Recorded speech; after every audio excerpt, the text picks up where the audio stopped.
Another quarterback that's going to face a really quality defense is Oregon's Dillon Gabriel, who's been playing a lot of football. We're talking about year 6 for him. And because it's year 6, if he goes for, I think it's 4,400 yards, he's going to surpass Case Keenum as the NCAA's all time passing leader.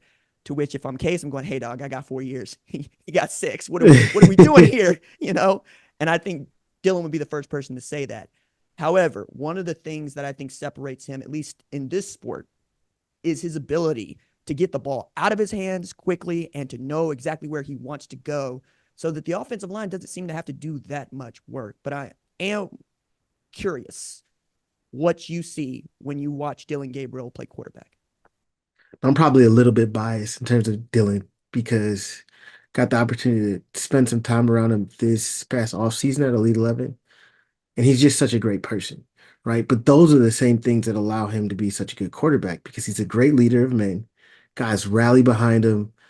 He has this infectious personality that kind of takes over a locker room, and I think people are like, yo, I want to go play for this dude because I became an instant fan of him very, very quickly. But what has allowed him physically to be successful at the college level is he is a great processor of information. And he's tremendously accurate. He's not somebody with a very strong arm. He's not going to push the ball down the field, but he's going to find completions, right? And he's going to do that over and over again, which makes it very difficult. And it just weighs on a defense. He's not super athletic, but he's athletic enough, right? He can go get a first down with his legs, but he's not going to be out there running for 100, 150 plus, right? He's athletic enough, but his real claim to fame is the processing speed, the ability to get information and be able to relay that to his teammates, but being able to execute on that. I mean, we've seen him do this at what, his third school now, UCF, Oklahoma, and now Oregon. So he's seen a lot of different offenses. He's seen basically every defense you could throw at him, and he's able to process like a pro, right? To me, he's an NFL guy. Like I don't think he'll ever be a starter in the NFL, but he could be in the quarterback room. Hey man, that's a really great living. Just given what we pay quarterbacks to be that dude on the sideline, and if that's his skill set, then that's his skill set. But right now, he's got every opportunity to win a national championship, and I think with a win against Ohio State, Oregon could overtake Texas as the number one team in the country. I'm going to say what many Oklahoma fans will say, just to get ahead of it. He ran for 113 against Texas when we needed to have it. So I'm going to give the man his props with his wheels because we had to have it, and that man went and got it. But it also kind of underscores just how much it matters to OU that Dillon was such a good person. Because one of the things that I think is really undersold about college football is we care about whether or not you're a nice guy. We really do. It doesn't make it any easier if you are not a good football player or not a good coach, but it pays literally to have people saying nice things about you. But at an environment like Elite 11, where it feels like you're in competition all the time, what could you tell me? Like, is there a story that related to you? Oh, this really is a genuinely good guy. So I won't get into his personal story or the message that he shared with the Elite 11 participants, but every year, um, the college counselors, which Dylan was this year, come and they kind of relay information to um, the young high school quarterbacks about what they're getting ready to face, the things that they experience in college. I've never once seen a college counselor go up there and have these young high schoolers taking notes about the information in which they're telling them, the struggles in which he had early on in his career, the things that were holding him back from being truly the most successful version of himself, the changes and commitment to changes that he's made as he's matured throughout his college career and who he is today. Like all those things to me, right, to be that vulnerable with a young group of guys, to be able to communicate that clearly and effectively. It just said the world to me about his maturity and that he understands it's not just about himself because the information that he shared with those young guys was really, really personal information that a lot of other people would not have shared. But he cared so much about these young guys' future, them being able to learn from somebody else's mistakes or shortcomings and hopefully being able to take that with them so that they don't make the same mistakes he did. I was I left more impressed than I could like really put into words with Dillon Gabriel. Sounds like football coach, what that sounds like. It sounds like the kind of guy that you want to go play for, who is going to not only trust you with his story, but inspire you with his story. And then you find ways to try to make that part of what you do as you go through life. Now, I love hearing that. And I'm excited. I really am. Like, this is one of those games that I've been looking forward to since the moment that Oregon joined the Big Ten, because it was a game that, frankly, we lost due to COVID. We were supposed to get this game in Autzen in 2020, and it went away. Hmm. And then what we got was Oregon showing up to Columbus and handing Ohio State its head. Different head coach, different regime, same program, right? So now you get the opportunity to do this against what I think is a really great defense. And frankly, we get to find out how good Ohio State's defense is for the first time. Dillon also has an opportunity to really get some eyeballs on him and maybe, I don't know, Pittsburgh Steelers can draft Kenny Pickett. I think somebody could draft Dillon Gabriel. It could happen, right? I'm And just they saying. drafted him in the first round. So yeah, Yeah, we could figure out a reason for Dillon Gabriel to be on the football team. man, like it happens, right? It happens. One of the guys that I've had a hard time nailing down though is Ole Miss's quarterback Jackson Dart, who was a National Gatorade Player of the Year, coming out of Draper in Utah, Corner Canyon, the whole nine, right? He was going to USC. Clay Helton got another job, or got fired, I should say, and Lincoln Riley got that job. He goes to Ole Miss. It was one of the big transfer portal moves when we were still getting used to what the transfer portal was going to be. Now that he's been there and he is the guy, he led them to their first 11-win season in school history just last year. I I still don't know, is that a first round quarterback? I know he's good, but I don't know why he's good. Quincy, why is he good? He's a really good college quarterback. But he's also really good because of the play caller, head coach, coordinator he has in Lane Kiffin.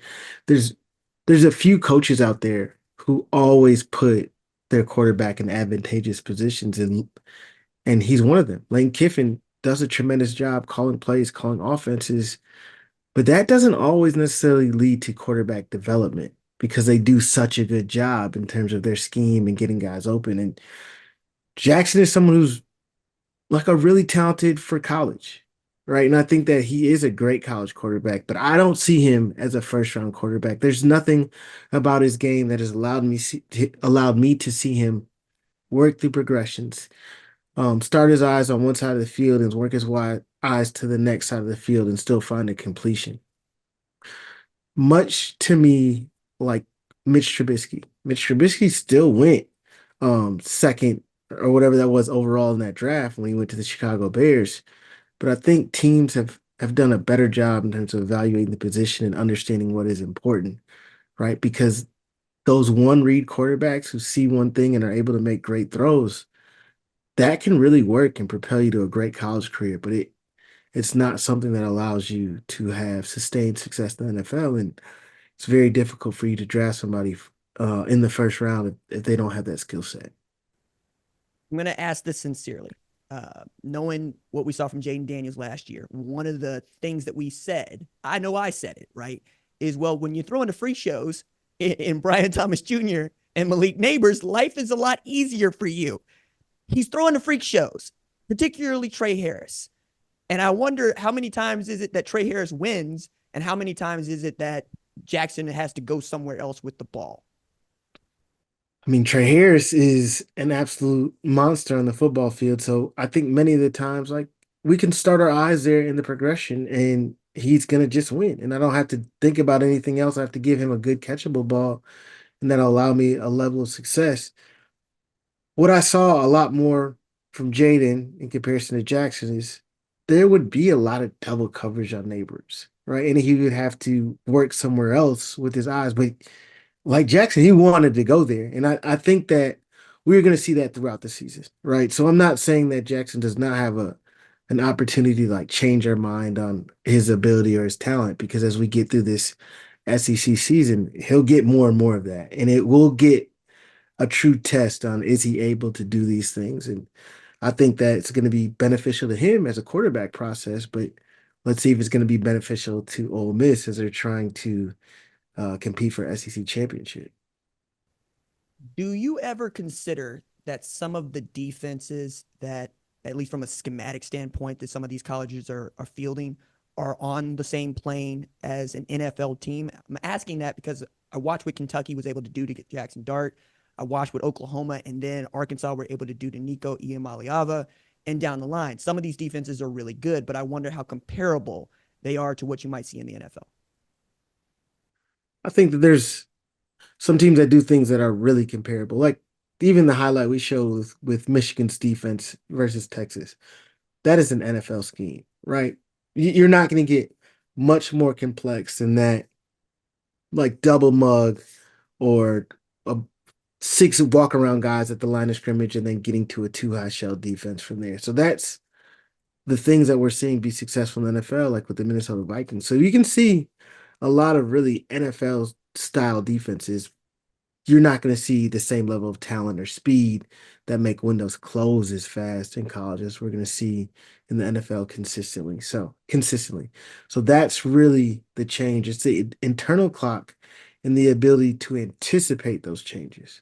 Right? You might see it, but if you weren't able to chunk information throughout that play and see one thing and understand its relation to something on the other side of the field, that is what allows quarterbacks to play at a high level and defeat these top tier defenses, especially in the NFL. I'm excited to see what we find out about Ohio State's defense versus Dillon Gabriel, what we find out about a weaker LSU defense against Jackson Dart, and certainly what my Oklahoma Sooners might be able to do against Quinn Ewers. Quincy, where are you going, man? Like, what are you doing this weekend? Tell us what you got. I get to chill at home in Atlanta, so I will not be at any games. Okay. I'm looking forward to it. I haven't had that kind of weekend in quite some time. But last weekend, I actually went up to Minnesota and watched that Minnesota versus USC game, which was really fun for me because I'm working with the quarterback at the University of Minnesota. So he came off a tough one against Michigan, which I think they would have a chance to win, and then bounce back versus USC. So it's cool seeing that program and where they're at, the culture that PJ Fleck has built. So and they got a really good play call on Harbaugh. Oh man, Max Brosmer winning me over at before he came over. I was like, oh, they got a dude. It took a hmm minute. It took a minute, but they got a dude. No, that's exciting. Quincy Avery, founder of QB Takeover. If you're talking quarterbacks, you are talking Quincy. Quincy, thanks so much for joining us. Appreciate you.